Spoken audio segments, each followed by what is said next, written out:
मुंबईकरांकरता अत्यंत महत्वाची आहे। मला काही पत्रकार म्हणाले, दोघं भाऊ एकत्रित आले, आता तुमचं काय होणार, आता तुम्ही कसं लढणार। मी त्यांना सांगितलं, देखकर धुंधली सी ताकत हौसला हमारा कम नहीं होता, देखकर धुंधली सी ताकत हौसला हमारा कम नहीं होता। अरे झूठी आंधियों से वही डरे जिन चिरागों में दम नहीं होता।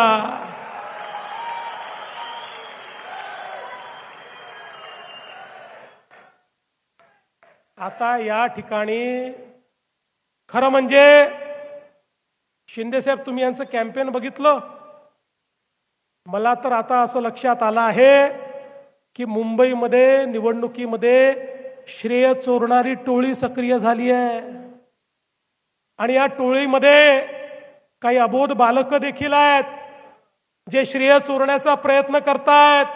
म्हणतात सगळं आम्हीच केलं, या ठिकाणी कोस्टल रोडही आम्हीच केला, मेट्रोही आम्हीच केली।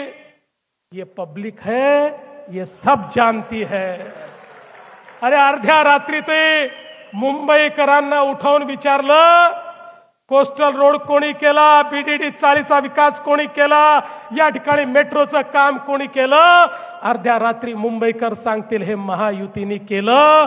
आणि अर्ध्या रात्री त्यांना विचारा, प्रत्येक कामामध्ये खोडा कोणी घातला, प्रत्येक कामाला स्थगिती कोणी दिली। अर्ध्या रात्री झोपेतून उठवून त्यांना विचारलं तर ते एकच नाव घेतील, माननीय उद्धवजी ठाकरे, ते आपलंच नाव या ठिकाणी घेतील। पण बंधू भगिनींनो, अलीकडच्या काळामध्ये वेगवेगळे मुद्दे यायला लागले। मग मुंबईचा महापौर कोण होणार असा मुद्दा देखील आला।